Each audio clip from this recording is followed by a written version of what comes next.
Polavaram Nallamala Sagar link project case విచారణలో supreme court కీలక వ్యాఖ్యలు చేసింది. మధ్యవర్తిత్వంతో రెండు రాష్ట్రాలు సమస్యను ఎందుకు పరిష్కరించుకోకూడదంటూ ప్రశ్నించింది. పోలవరంపై ఏం జరగాలన్నా కేంద్రం పరిశీలిస్తుందని తెలిపింది. అయినా ఇప్పటికీ అక్కడ ఎలాంటి పనులు ప్రారంభం కాలేదని చెప్పింది. దీనిపై కేంద్రం ఇప్పటికే ఉన్నత స్థాయి కమిటీని నియమించిందని తెలిపింది. ఆ కమిటీ ముందు తెలంగాణ తమ అభ్యంతరాలను ఉంచాలన్నారు. సమస్యపై సముచితమైన పరిష్కారం కనుగొందామని చెప్పింది. Polavaram Nallamala Sagar link project case విచారణలో సుప్రీంకోర్టు కీలక వ్యాఖ్యలు చేసింది. మధ్యవర్తిత్వంతో రెండు రాష్ట్రాలు సమస్యను ఎందుకు పరిష్కరించుకోకూడదంటూ ప్రశ్నించింది. పోలవరంపై ఏం జరగాలన్నా కేంద్రం పరిశీలిస్తుందని తెలిపింది. అయినా ఇప్పటికీ అక్కడ ఎలాంటి పనులు ప్రారంభం కాలేదని చెప్పింది. దీనిపై కేంద్రం ఇప్పటికే ఉన్నత స్థాయి కమిటీని నియమించిందని తెలిపింది.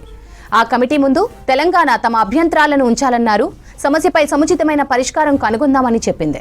Polavaram Nallamala Sagar link project case విచారణలో సుప్రీంకోర్టు కీలక వ్యాఖ్యలు చేసింది. మధ్యవర్తిత్వంతో రెండు రాష్ట్రాలు సమస్యను ఎందుకు పరిష్కరించుకోకూడదంటూ ప్రశ్నించింది. పోలవరంపై ఏం జరగాలన్నా కేంద్రం పరిశీలిస్తుందని తెలిపింది. అయినా ఇప్పటికీ అక్కడ ఎలాంటి పనులు ప్రారంభం కాలేదని చెప్పింది. దీనిపై కేంద్రం ఇప్పటికే ఉన్నత స్థాయి కమిటీని నియమించిందని తెలిపింది. ఆ కమిటీ ముందు తెలంగాణ తమ అభ్యంతరాలను ఉంచాలన్నారు. సమస్యపై సముచితమైన పరిష్కారం కనుగొందామని చెప్పింది.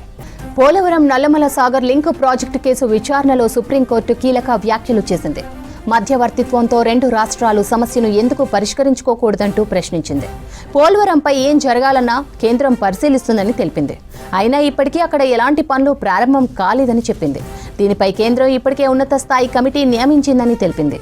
ఆ కమిటీ ముందు తెలంగాణ తమ అభ్యంతరాలను ఉంచాలన్నారు. సమస్యపై సముచితమైన పరిష్కారం కనుగొందామని చెప్పింది సుప్రీంకోర్టు. సుప్రీం కీలక వ్యాఖ్యలకు సంబంధించి మరిన్ని డీటెయిల్స్ మదార్ అందిస్తారు. మదార్. పోలవరం నల్లమల సాగర్ కు సంబంధించినటువంటి ప్రాజెక్టు పైన తెలంగాణ ప్రభుత్వం దాఖలు చేసిన పిటిషన్ పైన ఈరోజు సుప్రీంకోర్టులో వాదనలు అనేది కూడా జరిగాయి. చాలా సుదీర్ఘంగా వాదనలు జరిగాయి. ఎందుకంటే రెండు రాష్ట్రాలకు సంబంధించిన న్యాయవాదులు వారి వాదనలు అనేది కూడా వినిపించారు. ఈ సందర్భంలోనే సుప్రీంకోర్టు కొన్ని కీలకమైనటువంటి కామెంట్స్ అనేది కూడా చేసింది.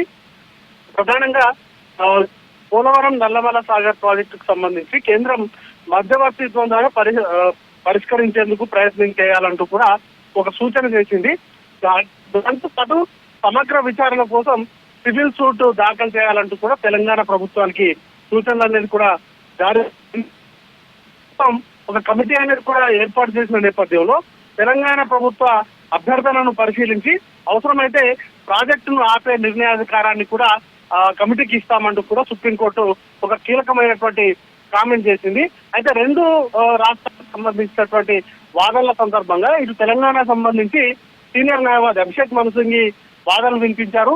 కీలకంగా ప్రాజెక్టుకు సంబంధించి ఆంధ్రప్రదేశ్ ప్రభుత్వం ఈ ప్రాజెక్టుని చేపడుతుంది. కీలకంగా సిడబ్ల్యూసి ఆ ప్రాజెక్టుకు సంబంధించినటువంటి అనుమతులు ఇవ్వనప్పటికీ, అలాగే రీఆర్గనైజేషన్ యాక్ట్ కు విరుద్ధంగా ఆ ప్రాజెక్టులు చేపడుతున్నారు. ముఖ్యంగా ఏదైతే గోదావరి నదికి సంబంధించి రెండు రాష్ట్రాలకు అవార్డ్స్ అనేది కూడా చేసిన తర్వాత వాటికి సంబంధం లేకుండా వరద జలాల పేరుతోటి 200 టీఎంసీల నీళ్లను తరలించేందుకు ఏపీ ప్రభుత్వం ఈ ప్రాజెక్ట్ ని తెరపైకి తీసుకొచ్చింది. అది కూడా పోలవరం సంబంధించి కీలకంగా అది కేంద్ర ప్రాజెక్ట్ గా ఉంది, జాతీయ ప్రాజెక్ట్ గా ఉంది. ఆ ప్రాజెక్ట్ లో ఏదైనా మార్పులు చేయాలన్నా లేకపోతే వాటికి సంబంధించి కొత్తగా ఏదైనా కట్టడాలు చేపట్టాలన్నా ఖచ్చితంగా దానికి కేంద్ర ప్రభుత్వానికి సంబంధించినటువంటి అనుమతితో పాటు ఇటు నదీ పరివాహక ప్రాంతాలుగా ఉన్నటువంటి రాష్ట్రాలకు సంబంధించినటువంటి అనుమతులు ముఖ్యంగా రీఆర్గనైజేషన్ యాక్ట్ లో ఉంది. వాటిని ఉల్లంఘిస్తూ ఆంధ్రప్రదేశ్ ప్రభుత్వం ఈ ప్రాజెక్టుకు సంబంధించి డిపిఆర్ కు సంబంధించి రూపొందించేందుకు ఇప్పటికే జీవోలు అనేది కూడా విడుదల చేసిందంటూ కూడా వాదనలు వినిపించారు. ఈ సందర్భంలోనే తెలంగాణకు సంబంధించి కీలకంగా చాలా ప్రాజెక్టులు తెలంగాణకు ఇచ్చినటువంటి నీటి కేటాయింపులకు సంబంధించి వాటిని వాడుకునేందుకు ఇప్పటికే అనేక ప్రాజెక్టులు కూడా నిర్మాణ దశలో ఉన్నాయి. ఇప్పుడు రెండు రాష్ట్రాలకు సంబంధించినటువంటి ప్రాజెక్టులు పూర్తి కాకుండా వరద జలాలను ఎట్లా లెక్కిస్తారో అసలు వరద జలాలకు సంబంధించినటువంటి అంశమే లేకుండానే ఆంధ్రప్రదేశ్ రాష్ట్రం వరద జలాల పేరుతోటి 200 టీఎంసీల నీళ్లను తరలించేందుకు ఈ ప్రాజెక్ట్ ను ముందుకు తీసుకొచ్చింది అనేటువంటి వాదనలు వినిపించారు.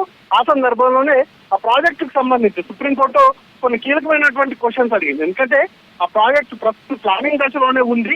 ఒకవేళ ఆంధ్రప్రదేశ్ ప్లానింగ్ కనుక చేసుకున్నట్లయితే ప్రిపరేషన్ కి సంబంధించి ఆ రాష్ట్రానికి సంబంధించినటువంటి నిధులే వృధా అవుతాయి కదా అనేటువంటి క్వశ్చన్ కూడా రేజ్ చేసింది. ఇక ఇప్పటికే కేంద్ర ప్రభుత్వం ఒక కమిటీ వేసింది కాబట్టి ఆ తెలంగాణకు సంబంధించి ఏదైనా అభ్యంతరాలు ఉంటే దాన్ని ఆ కమిటీ ముందుకు తీసుకెళ్లాలంటూ కూడా ఒక సూచన చేసింది. మొత్తంగా ఆంధ్రప్రదేశ్ కి సంబంధించి కూడా వాదనలు వినిపించారు. ఆ సందర్భంలో ఇది పోలవరం నల్లమల సాగర్ సంబంధించి ఇది రాష్ట్ర ప్రభుత్వానికి సంబంధించినటువంటి ప్రాజెక్ట్. ఇది తమ ఆ రాష్ట్రానికి సంబంధించి నీటి అవసరాలకు సంబంధించి ముఖ్యంగా రాయలసీమ కరువు ప్రాంతంగా ఉంది.